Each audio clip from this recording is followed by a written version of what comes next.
I can't hear nothing. All right, welcome to another episode of Tough Talk Tuesday. As always, I'm your host, Lucas Biggers. And alongside me, I'm going to have a host of people tonight.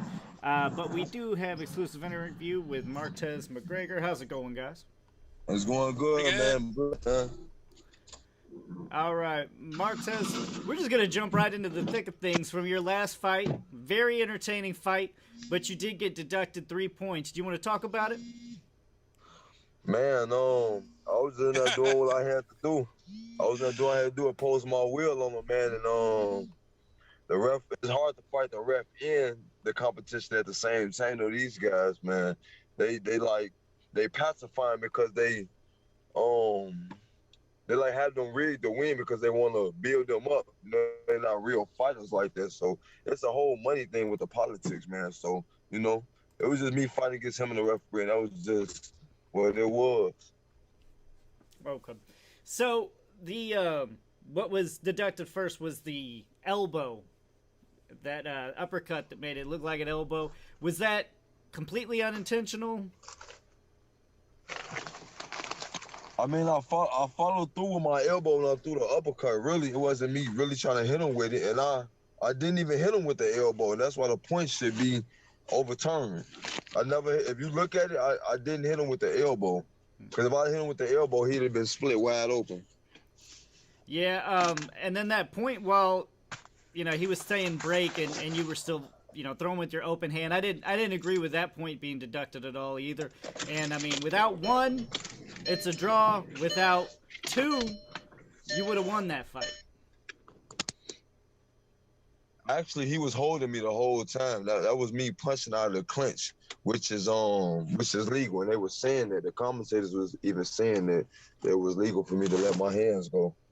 Yeah, Goosen was making good points about that, and I definitely don't feel you should have been deducted that second point. I understand that you're actually going to appeal that. Second point. I understand that you're. No, okay. Yeah. My manager's taking care of that now. Okay, I'm checked out. All right, check me out, man. Hey, stay blessed. All right, okay. All right. Some of the guys out here, man, they want to come to the fight. But yeah, it's supposed to be under review now, and I want that rematch. Actually, even when it gets returned, I still want to fight again. Same guy, you mean? Rematch? Hell yeah. I gotta say that second point deduction was real bullshit. Yeah, definitely. He was holding. It was at a point where the referee had it in you in the sense that he was looking for a reason, and just that split second there is what made him decide to do that. But that wasn't necessary. Come on. I actually stepped back, like you can see. I actually stepped back because the referee was like acting like he was talking. I stepped back and said, "If you're gonna step in, step in." He was break. Like, yeah, he was mumbling. So like, if I was to punch him, he would have said I hit him, and he was telling us to break, but he wasn't. It was fucking weird as hell. No, the thing with that is that when the referee's gonna break, it's got to be definitive. Stop and break and push him back. But he was standing there, kind of doing something. Hard to say what he was doing. He was hesitating. Because he wanted me to do something illegal. He wanted me to hit the guy so he can say he told us to break, and he really didn't. It was bullshit. Not good. Yeah, it seemed like he was out to protect that A side. Yeah. And then I have to listen to you while I'm in combat with him. Like, I gotta make sure I don't do the wrong thing while I'm fighting, like being precautious in a fight. It's like mind tuggling, you know? You had some relentless pressure in that fight, and made it very entertaining. You were in it the whole way. And honestly, you should have came out victorious, so I know you feel a little cheated. That's got to be, disheartening. Yeah, I want my W. I want my rematch. I gotta ask you here, though. At one point in the fight, you turned around and you were motioning to someone with your glove up in the air. I was actually going to say that next, yeah. Tell us about that. Was it your corner? Were you talking to the fans? Who were you talking to? I actually was talking to his I've never seen anything like that, so I gotta ask. I actually was talking to his brother in the audience. Okay, what were you saying? I told him he's gonna get his brother fucked up if he keep talking. Oh, so he was talking smack from the seats. Yeah, he was. Oh man. I shouldn't have been talking back to him, but I was. But that round before that too, you came out like a bat out of hell. You were very motivated going into that round. And then I just seen you pointing and coming right at him. I was like, "What is that all about?" I couldn't wait till this interview so I could get the justification for that, see what was going on. Yeah, man, I was I was fighting him and the referee, so I was like, okay, let's go, let's go, let's go. You know what I'm saying? So I was just motivated to take care of that business. I really wanted to stop him because I know that the ref was with him and taking points from me. So I know I had to get a knockdown or something. Well, you got one coming up this weekend. Is that correct? Yeah, yeah. And where is this fight? Where is this event? It's gonna be in Hammond, Indiana. Okay, Indiana. Yeah. You know much about your opponent? He's not got much of a record. He's 1-7. I was gonna ask about that, like, because he's gonna be clearly coming into the fight.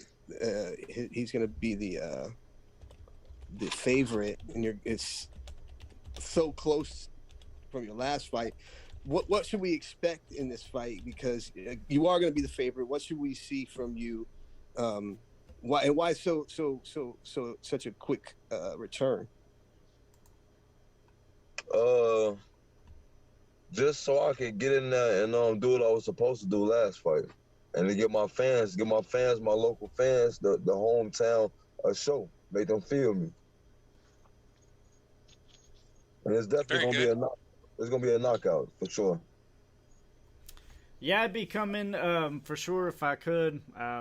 25th, I was supposed to be having my anniversary. Now I'm on COVID, so I'll be quarantined unfortunately until first week of October. But otherwise, I'll be there watching you live. Won't you just come in a bag? Coming, radioactive. And the court, with the helmet on, you around everybody, but you away from everybody at the same time, Very true, very true. Four Champs Promotions always puts on entertaining cards, so I'm sure you're in good hands there. That's going to be a good night again. That's September 25th, so definitely check them out. Guys, Javi, you have any questions? Sakura? Yeah, for Martez, I mean, hopefully he gets a rematch. It looks like there's unfinished business in there. What would you do different if, in case you do get that rematch? Like, what would you like? Any changes on your strategic plan? Something that you have, like, since you already know your opponent? I'm a dominate him for the whole fight, and I'll make sure I get the knockout like I was supposed to, because I got cheated, so he gonna pay. You know what I'm saying? You get me excited, man, thinking about this. You know what I mean? Yeah, I feel you. And then I know who you are now, like, so it's nothing to feel out. Like, I'm coming straight out. It's not a secret. Like, I know you're gonna see this shit. I don't give a fuck. It's not a secret. I'm coming. First round, I'm gonna break you. I want to break him, and I want to show my performance. You know, I want them to see who I really am. I mean, I had 10 days to get ready for that fight. I hear you. So let's say when the ref comes in the locker room to kind of go out with the rules before you go step in there, will you tell the referee yourself, like, hey, let me work in there? You know what I'm saying? Because I felt like this fight, your momentum was getting killed by the ref. Every time you started to pick it up. You know what? He was a piece of shit, and he had something against us when he first came in the locker room when he was checking our gloves. And they also tried to give us some bogus gloves. Okay. They also tried to give me some gloves that was broke. Mark Cheers, that's who's in my corner. That's my coach. That's my new coach. And he's like, his spirit is like unbelievable. He's the coolest guy. Like, you can't ignore him. He said something to him, he ignored him. He said his name, he ignored him again. Like, he gave us bullshit energy when he came to us and talked to us in the first place. So I knew that's what that was. And he actually told them what you just said. To let you guys work and stuff in there. Yup, he said, because the guy's going to be holding, watch him. Cheers said this to him, I kid you not. Because everybody that I fight does that. Once they feel there's a little pressure, they feel a little pop, then they start to, do some type of bullshit, and that's why I got on that with him. That's why I started getting aggressive like that, because you doing little sneaky shit, little bullshit. You hit me in the balls twice. I know y'all probably saying that. He hit me low twice. Yeah. And it was like, yeah. No. Then I'm like, all right, bet, okay, let's do it. I don't give a fuck. The ref can lead the ref can lead the ring. Where I come from, we don't need no ref. You know what I'm saying? You want to play it like that? We can fight. I'd rather fight, man. But I'll box because that's what you're supposed to do. I really can box. I really can box. I was fighting that fight, so. That's what I was about to ask you that. Like, will you rely more on your boxing, or will you use, like, since you have this, you had this unfinished business, you feeling a certain type of way about it? You think that's probably gonna push you to just go at it instead of taking your time, trying to kind of box him out a little bit? I'm gonna do both. I was gonna say the pressure for me is what seemed to be in your favor. He didn't like that pressure one bit. I ain't like that. He ain't like, so why would I box somebody that don't like to fight? I'll fight you. Now, there's definitely some heavy pressure coming in. We're looking at a real power puncher there. It reminded me of James Kirkland. I'm not gonna lie, I liked it. God damn. That's Kirkland. Yeah. I've learned to box. I mean, the jab is the most effective punch in boxing. Like, man, you gotta work. When I work behind the jab, then I can fight and box. So. I think if that was a longer fight, you might have been able to get him out of there. And that's what they said too. If it was 10 rounds, I would have got him. He was already fading. And if you didn't have to fight two people in there, I'm sure you would have finished the business in a sense. So I'm looking forward, man. I would have been able to focus. That was like, leave me alone. Why are you talking to me? And then his coach that he talking. I was talking to his coach too. If you've seen that. Mm-hmm. Yeah, we saw that. There's a lot of talking going on. It was. Because he was like trying to feed him false confidence. I was just telling him to shut up. Like, shut up. Why is you talking? Shut the fuck up. He can't do whatever you tell him to do to me. And then he say, I looked over at him. He say, what's his name? Chiron. He say, Chiron, every time he look at me and say something, you hit him. And I hit him. And I say, he can't. So he really don't like me. I don't like him. That's what I told him. I said, I don't like you. While we was fighting, I kept telling him I don't like him. There's something about his coach that I just don't like. I don't know why. And it's rare for me to just not like nobody. Yeah, that was different. Hopefully you get a ref that allows a little bit more on the inside there and, allows you to mix it up a little bit better. But let's hope for that rematch. It'd be a better fight if there was no ref between me and him. I'm not sure anybody would sanction that, though. All right, King, Mike. Tyson, maybe. I bet Tyson would call Tyson, man. That's my man. All right. But yes, September 25th, if you have not yet, buy your tickets to see Martez McGregor again. Action-packed fighter. We definitely appreciate you coming on. Yes, sir. I appreciate being on here, man. Looking forward to doing some more chats with you guys along my journey. For sure. Yeah. And we hope to see you live. I'm usually there, as much as I can. I've been up to Hammond in the Chicago area quite a bit, so I'm going to try to make it to another one of your fights live if I haven't already. But wish I could this coming weekend, but unfortunately I'm in quarantine. We will see you soon, though. Oh, yeah, you definitely, because I'm finna stay busy. I got to get to the top, one punch at a time. I like that. All right. Well, we'll see you, this next coming week. I wish you all the best luck in the world, and hopefully you get that rematch. All right. Thank you, and God bless y'all. Thank you. All right, Martez McGregor, good luck. Bless.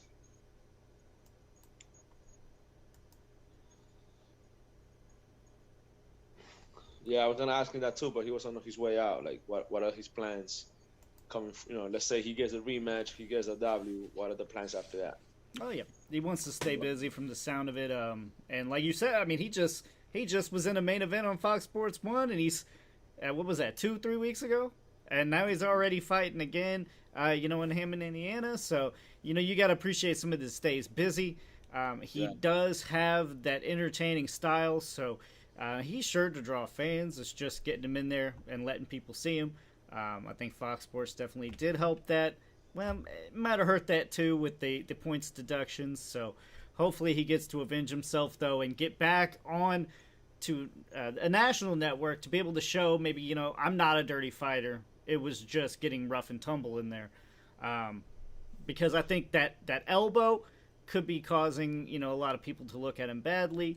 But hopefully our interview kind of opened up some people's eyes as well. Always two sides to every story.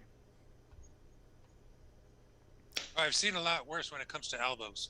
Oh, yeah, by far. This one was, I don't know, he kind of went up vertically, where generally it's, you want to cross. I mean, it was to the side, too. It was awkward. It was awkward. An elbow is an elbow is an elbow. I'm not saying I wouldn't take a point, 2 points, or, that third point, too, was just, I think the elbow was the start of it, and then that third point was basically just he was looking for something at that point to deduct 4. There's no reason for that. No. Yeah, you gotta remain unbiased, especially as a referee. You have to remain neutral, and a lot of people can't do that. Exactly, and they get carried away, and you can see it too. Sometimes it's so obvious, you can see it there's times when you look like the referee's playing bodyguard for the A-side fighter. You know what I'm saying? And or sometimes something happens, the fighter reacts a certain way.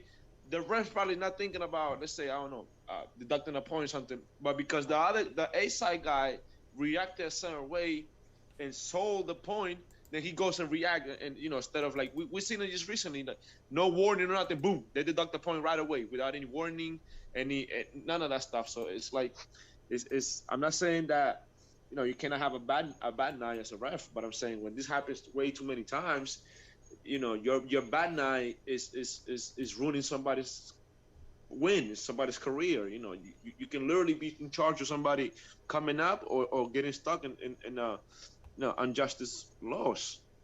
For sure, yeah. I mean, you got to remain that neutral, and a lot of refs and a lot of judges also have trouble remaining that bias. But let's jump topics here and jump to the presser from today with Canelo. I see Rob's ears perk up immediately. We got action. To talk Canelo versus Plant and what happened here. We got action. Oh man, I wish Sakura was on, but let's talk. Rob, I'm just gonna hand it over. Hey man, we got action, y'all. This fight just got a whole lot interesting. I haven't seen Canelo react like that in a press conference, especially this early on. It's not the weigh-in. It's not anything that he's trying to do really that I could tell to pump up this fight. He really has bad blood with Canelo-Plant. And when was the last time he reacted this way to a fighter? Versus Lara, when he got beat. I don't know if it's actually real bad blood. It's hard for me to buy any of this anymore when it comes to this popping off type stuff at the presser. I'm sorry, Malachi, go ahead. No, I was cutting you off. I apologize. No, they said that Caleb said something about his mother. Say it. You can say it on here. Say what he said. We have open. I don't care, dude. You're not gonna hurt the show. Go ahead. I actually haven't heard exactly what was said verbatim, so I would have to speculate. All I know is he said something about his mother. Okay, so the word on the street is The word on the street is he called him a motherfucker. That's the word on the street. Yeah. I think though that Canelo took it like he was saying something about his mama. You know right. What I mean? And so in the Spanish language, you just don't mention mama. Right. Motherfucker is not something you want to say to anybody who's Spanish person. It's just not. Yeah. That's part of the culture. That's wrong. And like I was explaining to my people here, because a lot of people say, well, motherfucker is not really a bad word. Yeah, I mean, it's not as bad. It's not as offensive, right? Especially when we, come from humble places and people use it so lightly, you kind of get used to it, right? Now, you got to understand, Canelo is just starting to speak English. So his first language is Spanish. Usually when somebody speaks Spanish and they're learning English, every little sentence, every little word, every little thing that they're being told to, they translate it into Spanish so that the brain can process it and understand what's going on. So the best way to break it down, because I even have to break it down for Spanish people, is like, oh, Canelo overreacted. Yeah, maybe he did, but at the same time, you got to put yourself in his shoes, because when you call somebody a motherfucker, right? That's not it's not as bad when you're an English speaking person, when English is your first language, but for somebody, right, that doesn't speak English, motherfucker is a bad word. One, two. It's like if you was to translate that into like Mexican Spanish, because every Spanish country has their own language, their own type of Spanish. But Mexican Spanish, that would translate into like chinga tu madre, which that if you was to translate it word by word into English, that would be fuck your mom. So Canelo didn't hear motherfucker. Canelo heard fuck your mom, and he lost it. You know what I'm saying? That's how you gotta understand it. That's why Canelo, and you never seen Canelo like coming out of character like that, but because he understood, fuck your mom, motherfucker. That's why he reacted like that. You know what I'm saying? So I don't know, maybe. Yeah. I just saw it now. I hadn't seen it. I had a pretty busy day and wasn't able to get a view of that. But yeah, normally these press conferences it's just theatrics, man. They're just selling the fight. This looks a little different. And it looks like Canelo-Plant walked away with a shiner and a cut under his eye. So who knows, man? Yeah, he got split. Yeah, that wasn't a good look. Now let me break this down. I think he got split by a palm. If you look at it, I don't think Canelo even had a close fist, bro. Let me break this down before. None of them had close fists. Let me break this down before our fans get misconstrued, okay? Go ahead, because some people out there are saying that, oh, Canelo drew, Canelo drew first blood, okay? This by any means has nothing to do with the outcome of this fight. It's not going to have anything to do with the outcome of this fight. Canelo didn't win shit, okay? He didn't win a thing today. If anything, he lost. Because he's the one who let Canelo-Plant get under his skin. He's the one who looked frustrated out there. He's the one who reacted out there. And it's the other stuff coming into the fight with the negotiations. Guys, this war started when the negotiations started. I'm going to have to agree with Rob, because when have you ever seen, when there is commotion, for Canelo to be the instigator and actually push first? Well, he did it last time with Triple G. And I think with Danny Jacobs as well. Canelo, it's not like this is the very first time he does that. Canelo has pushed a few people already. Yeah. You know what I'm saying? I think in the past, what you're looking at is these guys selling pay-per-views, man. Yeah. That's all it is. I like it too. We're starting to see Canelo speak a lot more English, be a lot more vocal. Like today, when he looked over at Canelo-Plant, he spoke in very good English. You're not on my level. Yeah. I love it. I love to see this from Canelo. I hope he continues because he is the biggest star in boxing. And I'm sorry, Rob, he done won. He split your man open. He took your man's soul. He had glasses on. Only that. That's fine. Only that, but man, Malachi talking like the fight's already over. It don't matter. Well, Canelo already broke it down, though. If you notice, there's an interview when Canelo said, well, he swung at me, so with the left hook, so I slipped and I countered him. So he already, to me, right, that's what Canelo does. If you look at his fights, he didn't slip, though. He does. He got it. He got hit. He made it look like, but he countered.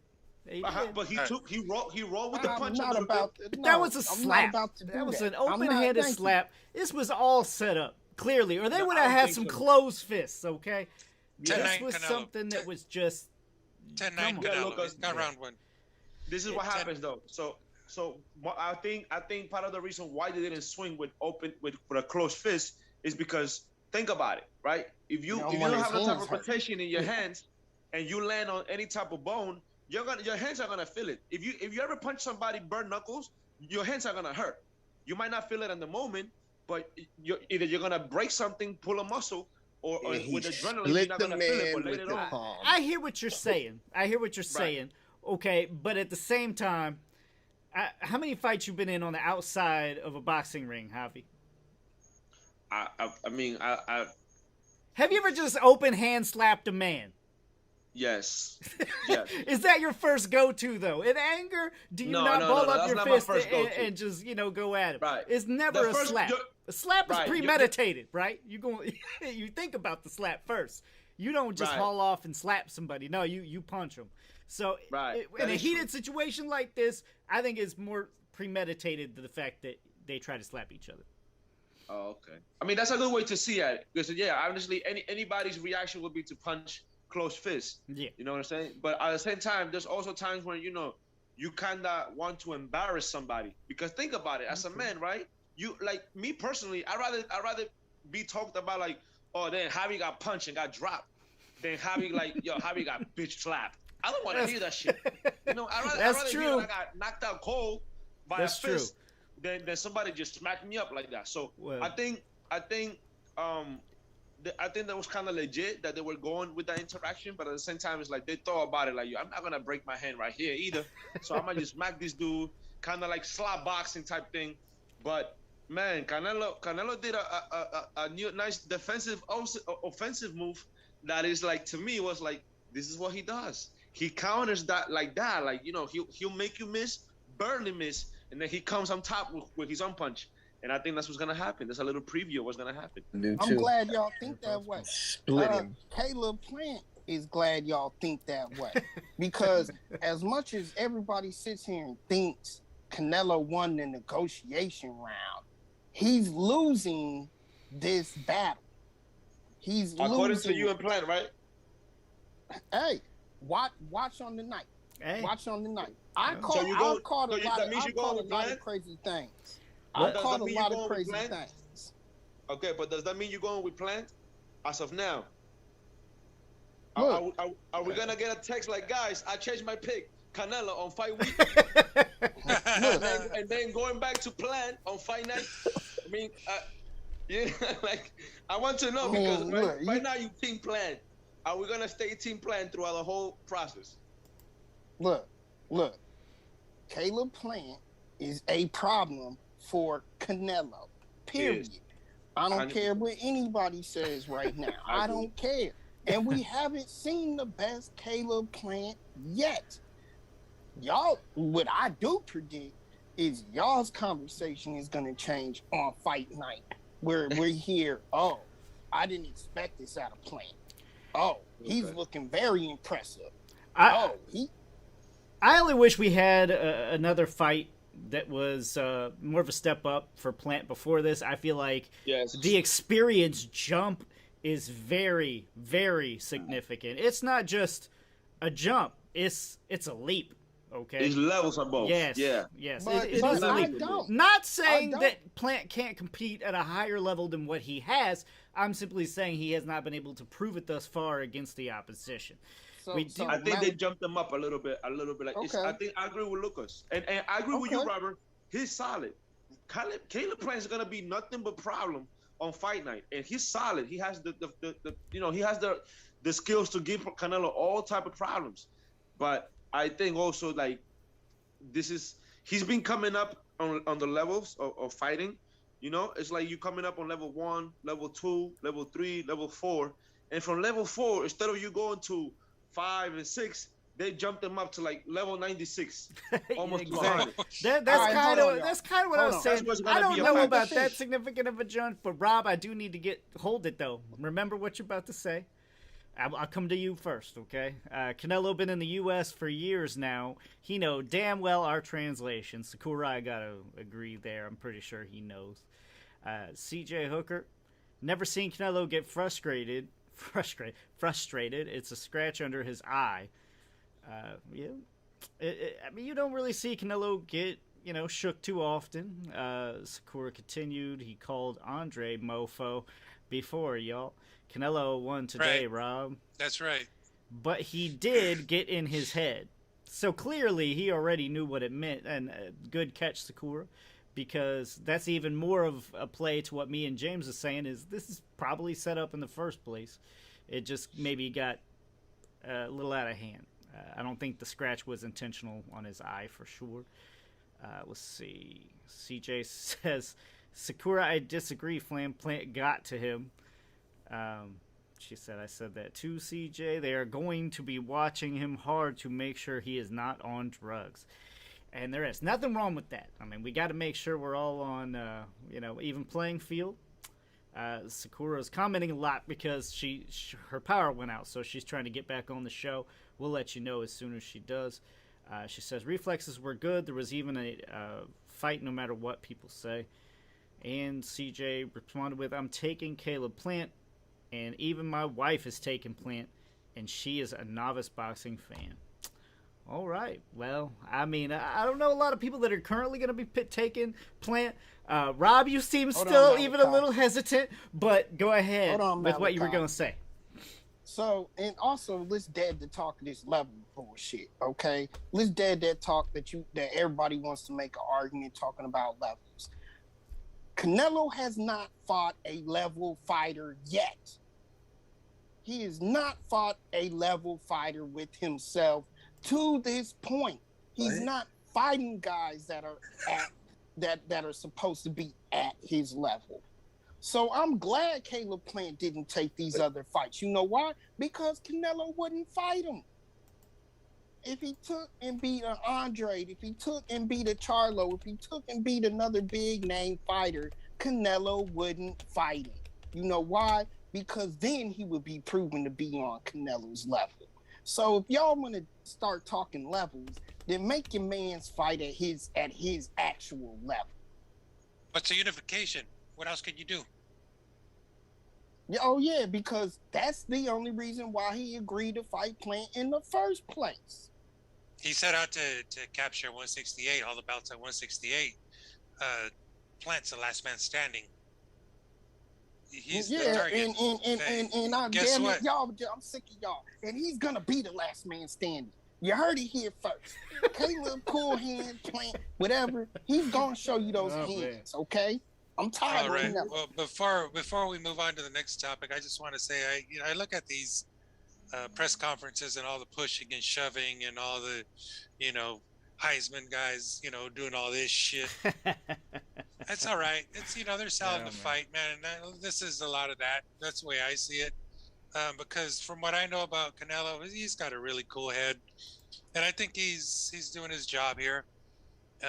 But that fight is November 6th, and let's see. I think right now Canelo is a wide favorite. That'll tighten up a little bit in the next few weeks.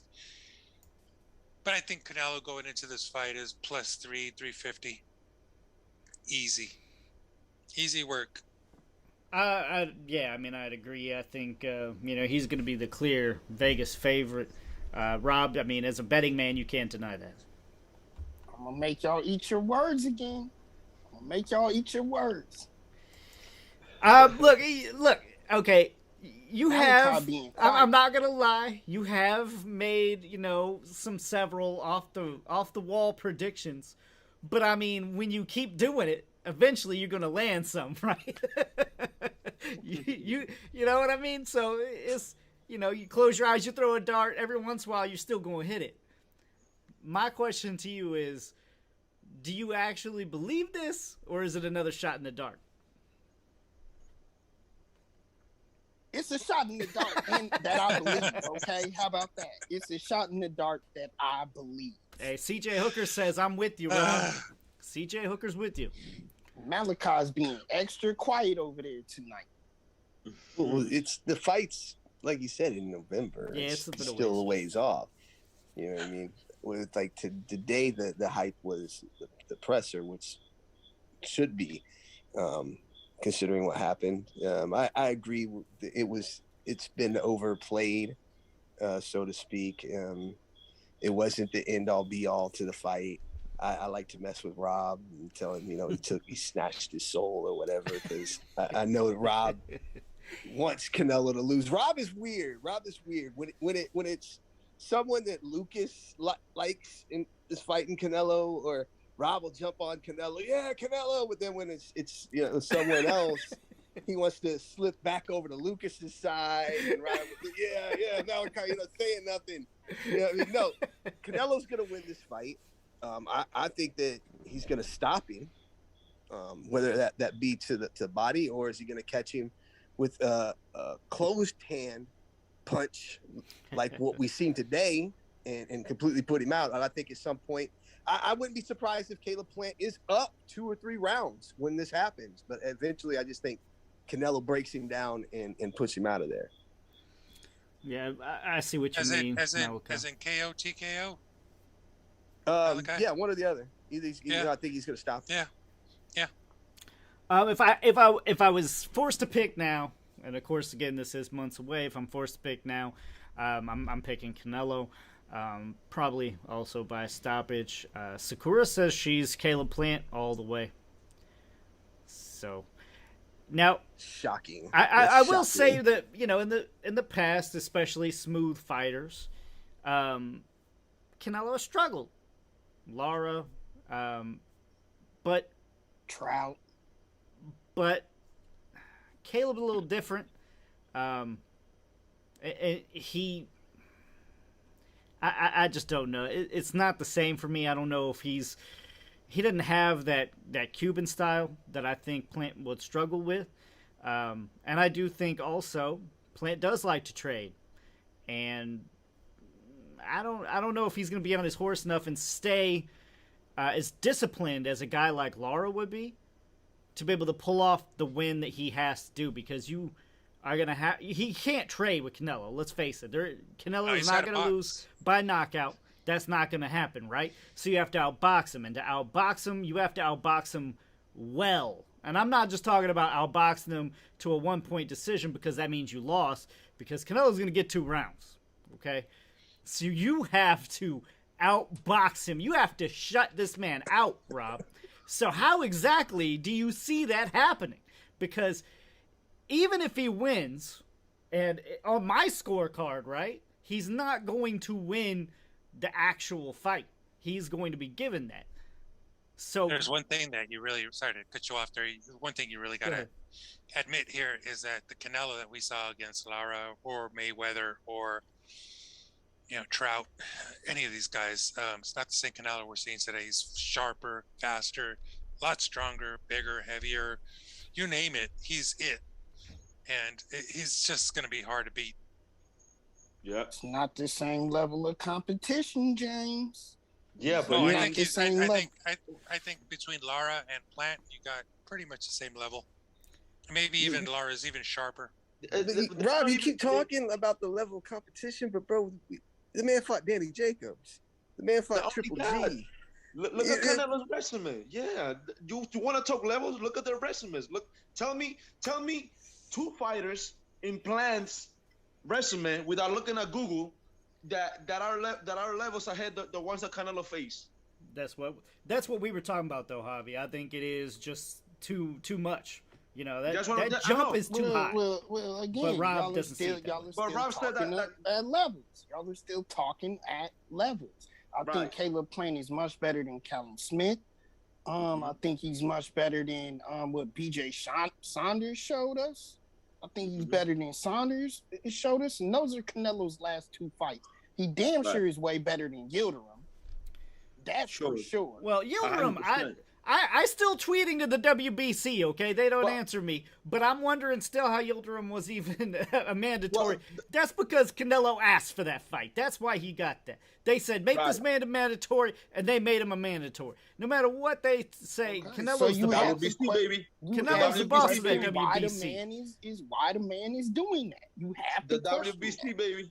The gift that keeps on giving.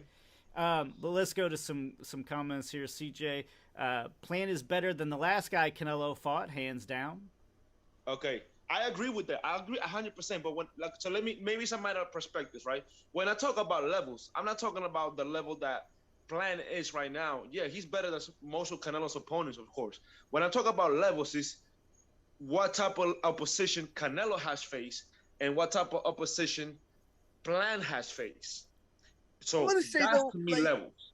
And whoever has the best Plant's better than Billy Joe Saunders. Who? Billy Joe Saunders has a better resume than Caleb-Plant. Yes. So 100%. How do we know he's better than Billy Joe Saunders? I haven't seen anything from Plant to tell me he's better than Danny Jacobs. Well, Robert did. I want you're gonna have to ask Robert that question. He's the champion. Where's Danny Jacobs right now? Where's Billy Joe Saunders right now? They were champions too, titleless, though. titleless. I would and love. haven't done a damn thing. Look, Rob, I'm agreeing with Malachi here. I would love to see him take on these names and actually prove that maybe he can be better than a Danny Jacobs or a BJ Saunders. I think BJ Saunders gave up on boxing and fought completely wrong against Canelo.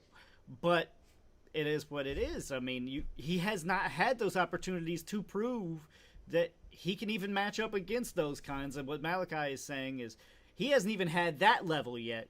Canelo's already proven he's above the Danny Jacobs, above the BJ Saunders. So he's jumping that level, the A level, and he's going to the elite level. He's on a B level right now. He's a strong B level. He's a champ. But again, champs don't really matter unless you have that resume. Unless you've been through that fire, it does not matter. Sakura's continues. And I'm telling you, he doesn't need it. That's what I'm telling you. Styles likes Plant. I'm excited to see. James is correct. It's another Canelo now. Dale says, stop. Are y'all serious? Plant doesn't have the firepower. Look at the opposition Plant has fought versus Canelo. The bottom, like Plant, is a good fighter. Canelo is a great fighter at this time. And let's all agree there. We doubt that Plant has the firepower, right, to even be able to keep Canelo off of him. Because Golovkin barely had that power, okay? Golovkin barely possessed that power. And you're going to tell me that Plant can keep this man off of him? He has to stay on his horse and fight a disciplined fight for 12 rounds without fucking up. Because he fucks up once, out goes the lights. Amir Khan, baby. Woo! That's all it takes. And honestly, Amir Khan had the boxing ability to beat Canelo. He did not have the discipline to beat Canelo. Yeah. And I'm sorry, what was that, James? He was Amir Khan was ahead, but that was a matter of time. Yeah. I was just hoping when Amir Khan signed to fight Canelo that he wouldn't get killed. and when he got hit, most people had Billy Joe winning that fight before he got stopped. I didn't see that. Yeah, he was ahead on a few cards here and there. It's not a secret. CJ again, it's a matter of time. Exactly, I agree. And I think this fight is the same way. You know, another thing about it. Yeah, go ahead. Yeah, I say another thing about it is like, I believe Canelo before Mayweather, it was a green fighter, but the Canelo after the Mayweather loss, that was that's when he turned into the beast that he has turned himself into, and he has been improving dramatically fast. And people say, well, his opposition is except for the Jill Dreams and the Angulos and stuff like that, he has faced some solid opposition that he made it look average. Not that the opposition was average, he made it look like that because he was that good, that great. And I haven't seen anything like that from Plant, to be honest, yet. Maybe, again, we haven't seen much from Plant yet. You know, we don't know what he has once he step up the competition. But then, like me and Lucas were saying before, he didn't have the chance to prove himself one level above, 2 levels above, 3 levels above. They already jumped him way levels above. And now it's like, you know what I'm saying? Now he really has to deliver. And there's been talk between them before. I'm asking this honestly because I don't know. Have they signed up for VADA yet? WBC, baby. The gift that keeps on giving. No. So, I doubt it, right? I doubt it as well, but if they do, they're going to do the WBC clean program in case, you know, if Plant pops dirty, the fight's going to be off. He's going to be fine. Shame on him. If Canelo pops dirty, then they're just going to slap him on the wrist. Instead of VADA, they're going to go with USADA or WADA, and then they're going to keep on going. Well, they're going to make a nice-looking belt, right? And they're going to give it to the champ. He could take clenbuterol anyway, right? They already allowed that to a certain extent, so he can just, you know, keep on doing that. The WBC, baby. The gift that keeps on giving. All right, guys. Let's talk. Guys. What? Go ahead, man. Go ahead. What? No, it's the thing is that he has been popped for clenbuterol, but I just don't hold that against him. and or Francisco Vargas. Yeah, I just don't, man, because it's in the food, man. It's just part of the food chain. It's No, it's no, it's endemic in no, Mexican food, and no, and no. it's his You know what's responsibility. going into your body. It's Okay. his responsibility, 100%.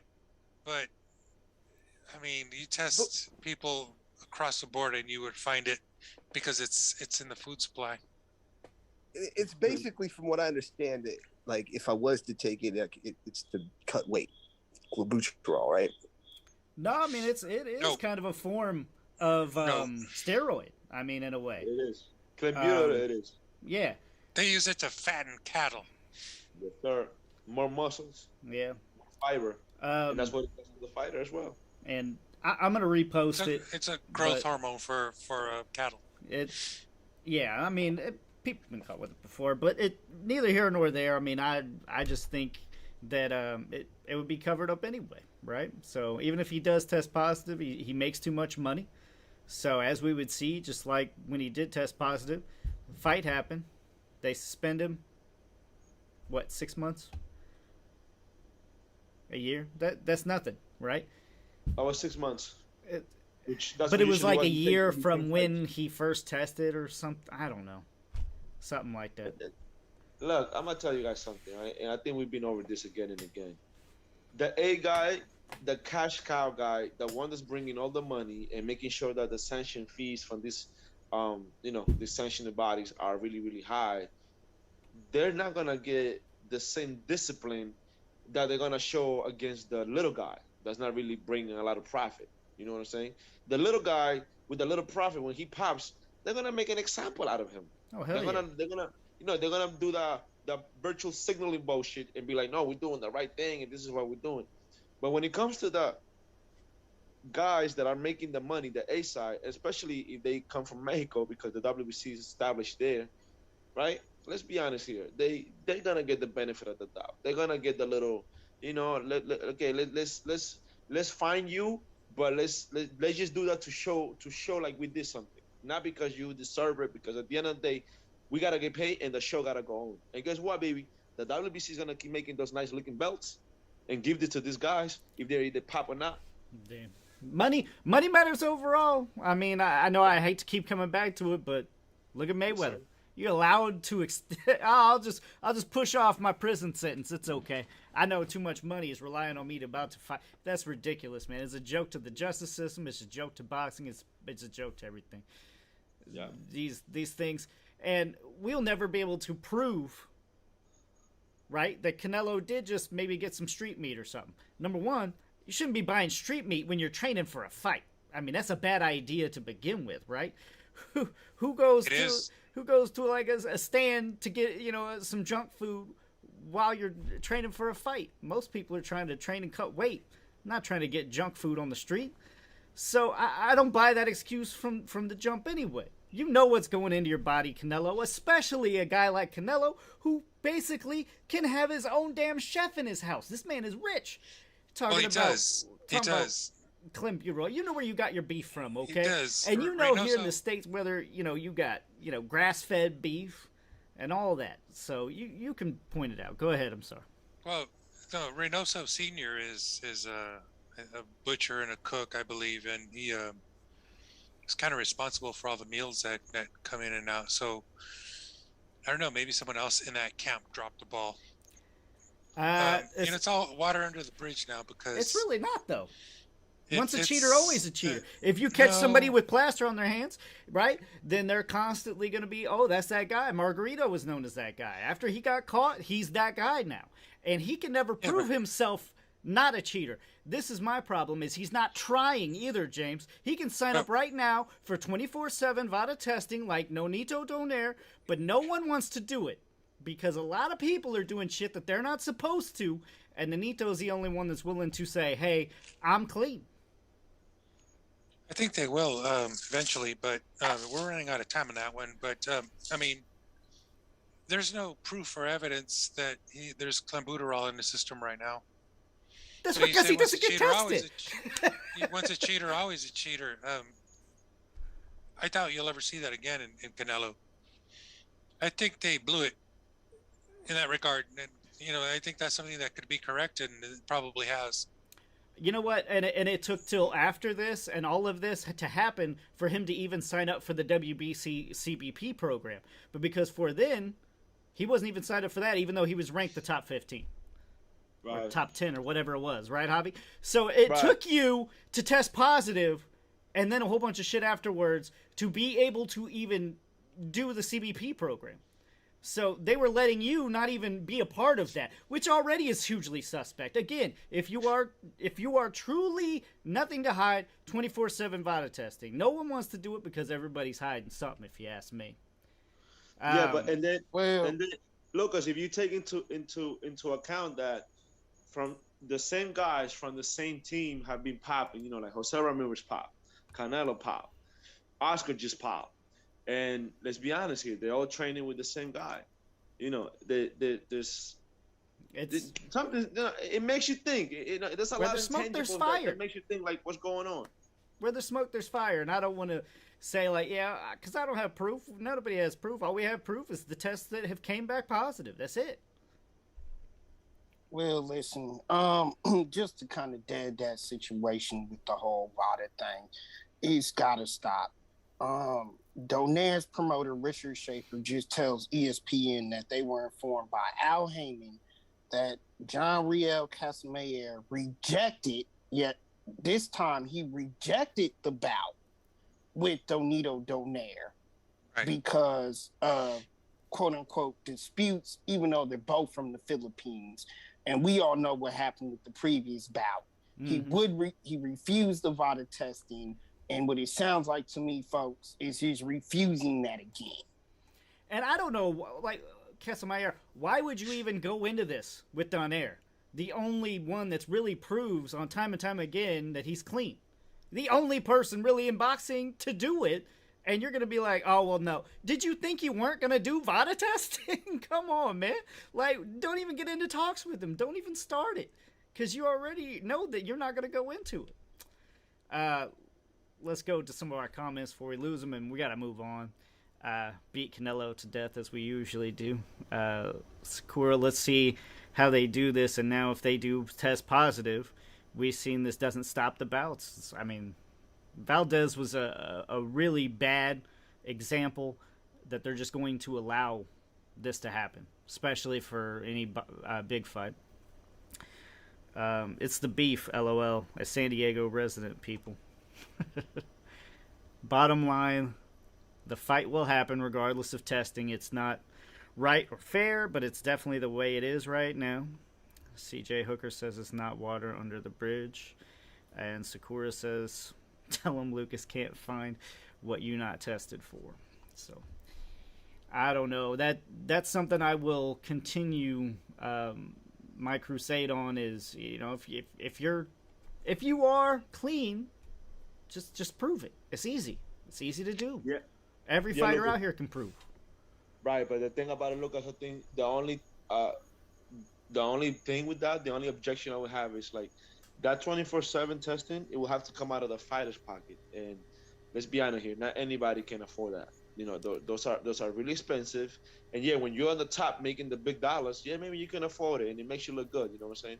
But think about it. I don't think Nonito started with that from his 5th fight all the way to his 20th fight. This is something that he started after he was established and making those 6 digits purses and stuff like that. You know what I'm saying? For sure. So, but I mean, we're talking about big names. We're talking about Canelo-Plant. He can do it. We're talking about Canelo, and we're going to be talking also about these guys in the heavyweight title fight coming up this weekend between Usyk and Anthony Joshua. I mean, any big name fighters like that, they got the money. They can afford to do this. They can show that they're clean. But I personally, Lucas, will hold this more responsible the sanctioning bodies than the fighters. Like if the sanctioning bodies are getting like a 30-40% of their purses, or maybe a little less. Maybe I'm a little bit off with the thing. But what I'm saying is, if the sanctioning bodies actually want to do something for the sport, they can legit make it a requirement for both of the fighters or any fighters that they're gonna fight against their sanctioning, right? To go under the regulations of either VADA or another established anti-doping agency that's gonna give us the results. But they leave that to the fighters. After the fighters have to cut their purses with the promoters, the trainers, the networks, and all this stuff. So now it's like, what is the fighter supposed to do? Like, if I just make my pick, let's say most of them never make it to 100K, right? And you make it to 100K, you're gonna see, I don't know, maybe 25 out of that, after taxes, everything. Yeah. What you're gonna take more from your 25 just to look clean? Most fighters are not gonna do it. And the more you test for, the more it costs. Yeah. I've already talked to Vada about that. $100 a fight out of 100K? Right. Makes no sense. I reached out to Vada because this is really interesting to me, and they say, like, that depends. You don't have to just test for everything. You can only test for performance enhancing. You can test for only the diuretics or only the bare minimum type stuff. You can only test for illegal drugs, and it's something that's just going to keep coming back up. And it seems to be with Canelo too. I don't know if you guys noticed this with the WBC already favoring him so much. So we have a unification, an undisputed fight coming up between these two, right? Why do we need yet another belt from the WBC? Come on, man. Like, give it a rest. It is getting sick. They're in the business of selling belts. It's that's the way they make their money. It's sick. Exactly. And just a reminder, the WBC punished Julio Cesar Chavez Jr. when he popped for weed or coke, right? Benavidez also some fines for coke. So it's like a party thing, maybe off camp. But they allow Oscar Valdez and other fighters to go with the fight for performance enhancements. Yet they punish the guys that were doing party drugs. Benavidez got in trouble when he wasn't even had a fight coming up, man. There was not even a fight coming up. Exactly. But they made an example out of him. They make sure same thing with Chavez when he popped for weed. I gotta call time on this one. Yeah, I'm being a bad host tonight. I'm not really directing well. It serves him right. I mean, professional boxer using cocaine, you get popped for it. Man, you are asking for trouble. You should be sanctioned. You should be. Humans too, though. They're humans too. Let's be honest. Of course, they're humans, but they're professional. They're professional fighters. Yeah. There's no place for cocaine in this sport, party drug or not. There's just no place for that shit. Right. I agree with you. No, if you would have said marijuana, honestly, I'm gonna tell you right here, right now, I don't have a problem with that. Cocaine, fuck that. Right, but but it's perspective though, James, because some people look at coke like maybe you look at a weed. To me, they're both drugs. To me, they both they stimulate your brain in a way, and of course, one is not the same as the other, but they both have an effect on you. You get buzzed, you get high.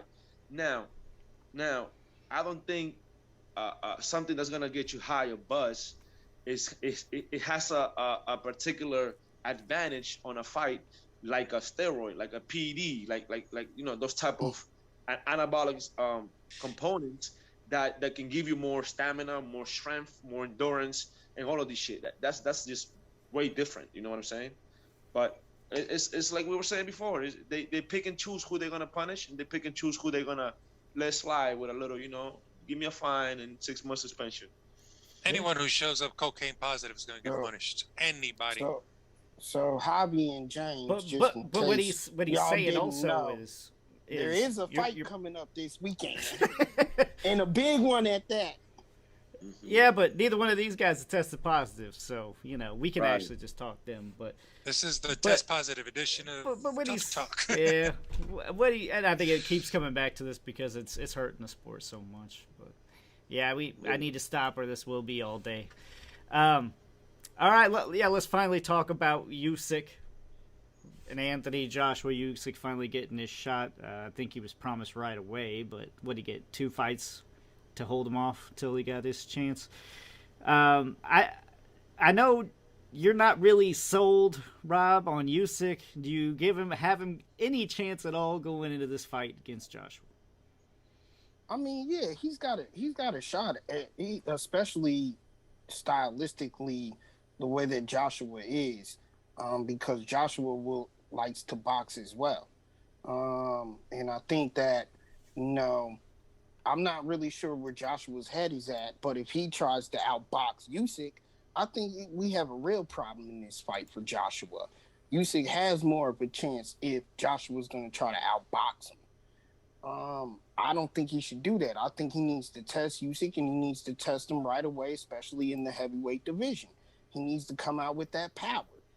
This fight right here really should be Joshua's coming out party. He needs to start swinging for the fences. He needs to elevate his power in this fight and knock this guy out. If he does that, everybody will be talking Joshua again, not just those fans in London. It's a solid fight. Go ahead. Yeah, go ahead, James. Go ahead. I just wanted to mention, I think the really interesting thing here is what weight Usyk will come in. He's, coming out of the cruisers. And, he crossed that 200-pound line. And he's going to face a guy who could easily be around 240 on fight night. Who knows what they'll weigh in, but I mean, who cares? They're heavyweights. They cross 200 pounds. You can do whatever you want. Be interesting to see if Usyk's bulked up a little bit or if he stays a little bit on the lighter side, meaning that this is a fight that he's going to look for 12 rounds. I mean, really take it to the edge and take AJ, into deep water, or does he bulk up and go straight in, for the kill? I don't think so. So it's hard to say, but my guess is a little bit lighter and, a duration fight. It's interesting because Joshua is a big dude. And I can't fault Usyk for coming out of cruisers because, I don't know, in boxing, man, it seems kind of like a no man's land. Seems like one of those highways on a Sunday afternoon where there's nobody out there. You're just out there cruising like, what the fuck is everybody? That's, to me, the cruiser division. I know of one cruiser or ex-cruiser, and that's Usyk. Yeah. I don't know of too many. I couldn't rattle off their names. BJ Flores. Never heard of him. Never heard of BJ Flores? Good fighter. Good Hey, fighter. I think. No, but I can't move. I can't see him not moving up. And so here he is at, heavyweight. Not really a heavyweight, though. I see what he does. I agree with you, James. It seems like even if you accomplish something in cruiserweight, it's like just discredited anyway. Like nothing you do there matters. Like you said, it does feel like a no man's land. I don't think Usyk really even gets the credit for being undisputed at cruiserweight. Nobody really gives a shit. I think he does, because where he's at in the pound-for-pound rankings is clearly based on what he did at cruiserweight. But that's only people in the know. I'm more speaking I about, get what you're saying. what I mean. I get what you're saying. Yeah. Because he beat some good fighters down there in cruiserweight. If people weren't paying attention, they didn't know who they were, that's on them. But he beat some very good fighters at cruiserweight to do what he did. But to point what James was talking about, he came into his last fight at 217 pounds.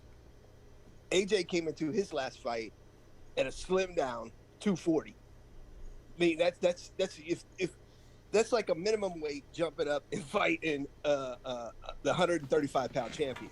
That's that much weight. It's just so skill wise, Usyk is levels above Anthony Joshua, and I will argue that all day long. What he's able to do with his feet and what he's able to do to create angles, everything. I think he has a higher ring IQ.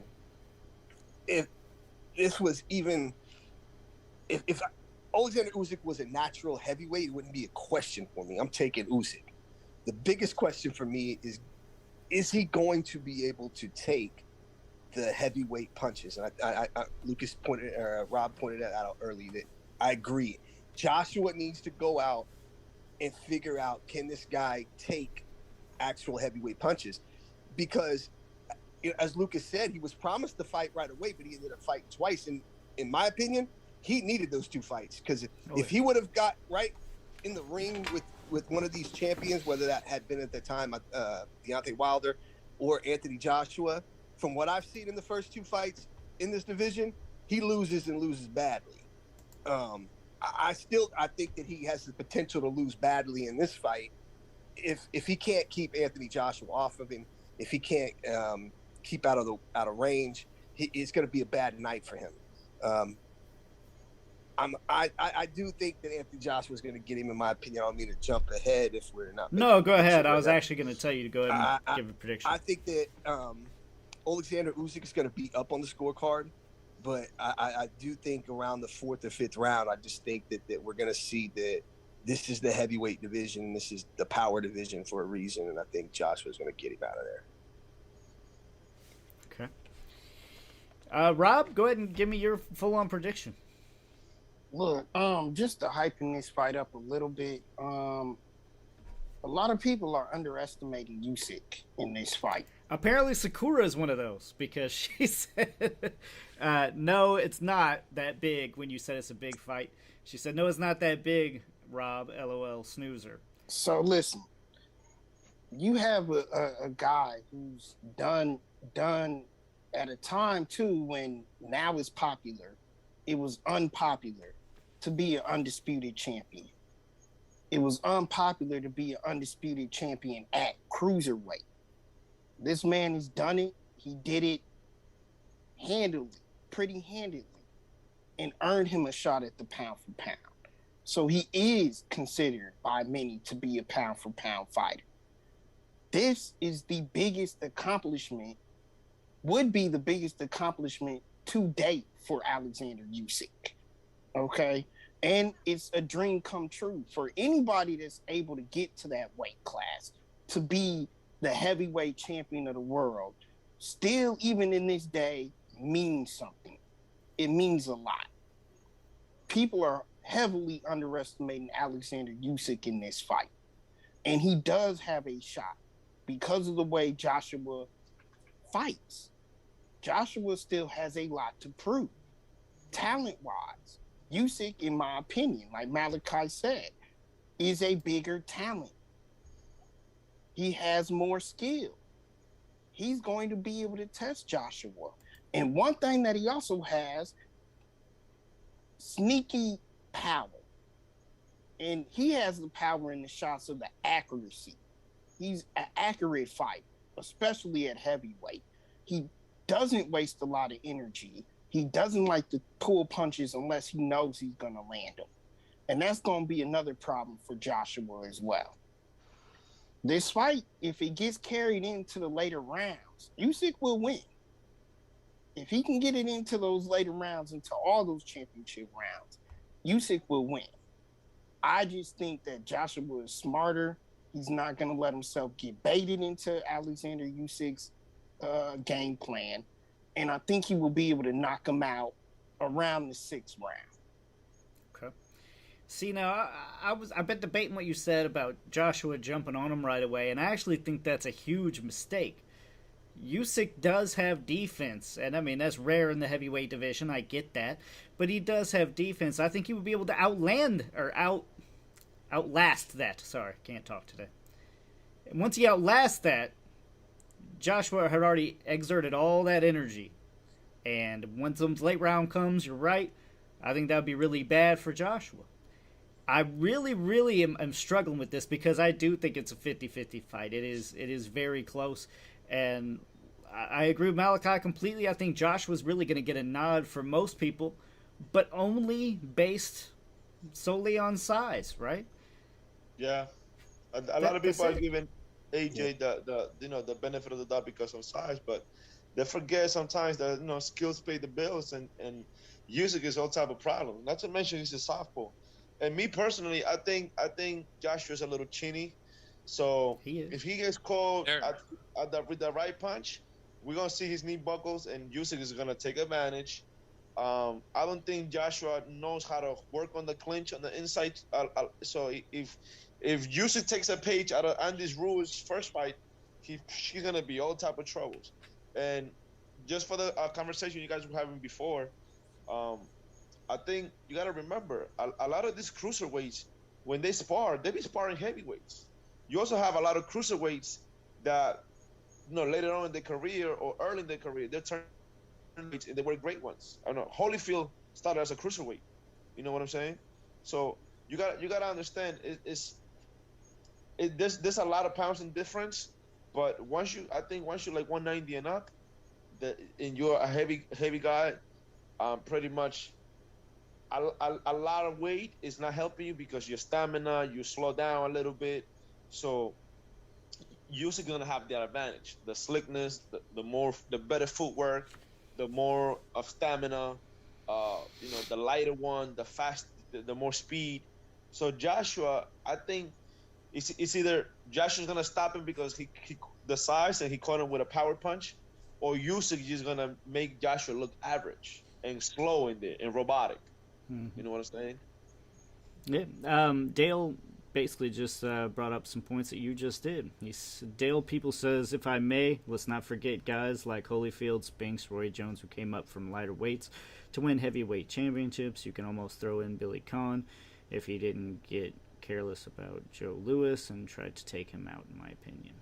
I mean, that's all good points, and I'm gonna actually go ahead and I'm gonna side with Usyk, guys. I do like him in this fight. I think if there is one guy to outbox and win a title at right now would be his time. I think Wilder's a little bit too powerful, and Fury's just overall too much to handle for Usyk, especially with his current size and stature. I honestly think that Usyk has the ability to outbox him, just like Malachi said, and it's just a matter of not being able to, get knocked out by Joshua's,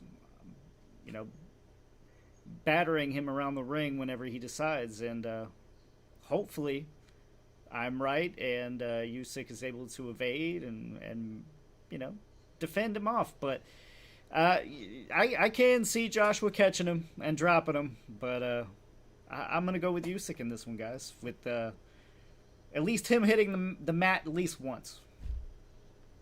Wow. Well, I got to agree, but the saying, there's more than one way to skin a cat. I think, the late rounds, that could be all Usyk simply because they definitely favor him. Just going to be a little bit lighter on his feet. Boxing, outboxing, infighting. I think it's all favoring Usyk at this point. The equalizer that AJ has is, the early rounds and the big power. This big power is going to come early. And those are going to be some hard rounds for Usyk to clear. But if he can outbox and move laterally and do what he's got to do to stay out of harm's way, I think he's got a good shot. AJ does have has a history of gassing out at times. You can see him. He did it against Vladimir Klitschko. He's got all that muscle, and muscle takes a lot of oxygen. And if Usyk could get him past that 6th round, I mean, at that point, I would flip over to your side. He's probably gonna stop Joshua because, as Javi said, he is chinny, and he doesn't take a great punch. And that's when he's, early in the fight versus Ruiz. Early in the fight, even though he came back and won that fight against White, he got caught and wobbled. And I can see him late in the fight. If Usyk can get it past, into that 6th, 7th, 8th round, and you start to see that muscle causing AJ to have to suck in more and more air, that could be a real problem. You can see AJ get stopped. At that point, yes, I would heavily favor if they can get past that. I just don't know that it'll get past that 6th or 7th round. So, Lucas, I would love for you to read these comments because I got a rebuttal. Yeah, I was going to get to that. All right, CJ says, nobody wants to see Usyk versus Fury or Wilder versus Undisputed World Heavyweight Championship from CJ Hooker. I partially agree, CJ, but that also depends on how good he looks against Joshua. So, Sakura says it's just a heavyweights are huge now. Short is 6'1", 2 or 3. Now this 2021 division. Sakura says that's why he's going to try to knock him out early. So what was your rebuttal there, Rob? So look, to me in this fight, I just think that Usyk will be tested. I also think AJ will be tested. Guys, this is going to be a barn burner to me. And I think it may possibly be the best fight we see this year. I think both guys are going to be tested, and we're going to have a clear winner, obviously. I did want to rebuttal to, because I think I was mistaken with Lucas when I said what AJ needed to do. I don't think he needs to jump out at him. I don't think he needs to go at him right away. I think he needs to use his power, though. And that's what I was trying to say. I think he needs to use his power to win this fight. With everything being said, and I understand you going with Usyk, guys, if AJ loses this fight, he's back to being called ass juice. I didn't know he was ever stopped. I thought that was always your name for him. I stopped it. Brutal. Now, James, I don't think you gave us an actual prediction, did you? I didn't, and I really haven't settled on one, but I think that Usyk could do it if he can prolong the fight, take it to the late rounds. I think he wins by decision. Well, you know what? I'll go ahead, go out on a limb right now and say Usyk by a decision. All right. I'm surprised. I actually didn't expect a lot of other people to pick Usyk, but I'm glad to hear that I'm not the only one. For sure, that makes me feel a little bit better. Now, Lucas, if you can, explain to me the time range on this one, because I know they're in the UK. I'm seeing something about the broadcast starting at 1 p.m. Surely that's not going to be the main card, right? Well, with it being in England, no. That's just basically like the jump off, so to speak. But when that main event comes up, hard for me to say. When is that, guys? Usually like 4? Yeah, I think so. 6. Yeah. So somewhere around 4. And you know, American boxing fans don't tend to get it. So, guys, you got to tune in early. You know, when it's over. You know, on the other side of the pond there, you got to tune in a little early. Yeah, I don't like it either, but it is what it is. You got to tune in early to see this fight, and it's going to be worth it. Yeah, me too. Actually, my coach is working the corner for one of the fighters on the card. So you know, he flew from Orlando. He's in London right now, and he's going to be working one of the fighters in the undercard. So I'm definitely going to tune in early as well. CJ just commented, main fight will be 4 p.m. Eastern Standard Time. Sakura says, if AJ wants to get his big payday fight, he better get him out of there ASAP. I got to agree. I mean, you got to look good to be getting out of there, but then again, they're more equal to sign. If you almost or barely beat him, at least then you're going to be getting, you know, that signature more on the dotted line. If you get Usyk out of there, it may scare some people off, but I don't think Wilder or Fury is too scared of Joshua right now. No, I don't think so. And I think a whole Andy Ruiz syndrome could happen all over again, where Usyk will come and spoil the whole party. Very much. You know what I'm saying? And then Wilder and Josh and Fury that don't have that much interest on Usyk will have no choice but to face him because he's gonna be the one with the belts. So, you know, I would say don't get your hopes up that we're gonna see, you know, the three guys. Now it used to be 4 with King Kong. Now King Kong is way out of the picture. We forgot about King Kong. That's what boxing fans do. We support a guy until we no longer dismiss him. So now it's the 3 kings, which is Fury, Wilder, and Joshua. And now Usyk is trying to get himself into that, you know, 4 group. But like I said, don't be surprised if Usyk comes and mess all the plans, all these future plans that Fury and Joshua and even Wilder have been talking about. That's right. A lot of people are, like we said, Usyk is known really to have the better skill set, but they're banking on the size. And guys, just for a reference, Usyk is 6'3" with a 78-inch reach. Meanwhile, Joshua, 6'6" with an 82-inch reach. So, is that worth banking the fight on? That is a big boy. Because back when I was a younger kid, we would have looked at Usyk like he's a big heavyweight, you know, around the time because he was big. Mike Tyson was around 5'11", 225. Right. You know what I mean? And we'd have viewed Usyk as a big guy. He's a bigger guy.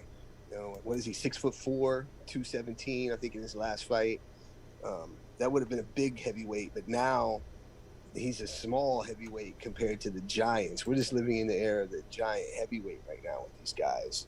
You look at the top heavyweights; they're all over. Well, I think actually Anthony Joshua was like one of the humongous guys. Mm-hmm. Deontay Wilder, Fury, 6'7" or something like that. that's just crazy. I just look at that like, wow, and just in that short time span of me growing up, this guy's being talked about like he's a little heavyweight, and he would have been talked about like a big heavyweight when I was younger. Yeah, that is pretty crazy when you stop and think about it. All right. Malachi, why don't you go ahead and tell everybody where they can check your show out, buddy? Absolutely. We are on Danger Zone Boxing Talk here on Facebook. You can find us in your search engine. I do want to, before I go, I want to send a shout out to my homie Mark McSide. Julio Seja, come from behind victory, maybe knockout of the year. Today, I believe it was today or yesterday, the WBC mandated him as the challenger for Gary Russell Jr.'s WBC strap. So shout out, Mark.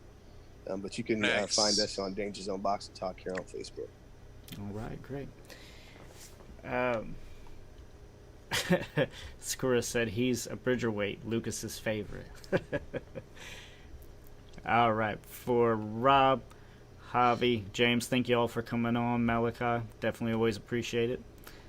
And we will see you guys next Tuesday. Don't forget, 9 p.m. Eastern, 6 p.m. Pacific. As always, we don't pull any punches. And again, thank you, Martez McGregor, for coming on, that eye-opening interview. Good luck this weekend, and we'll see you all again next week. Have a good one.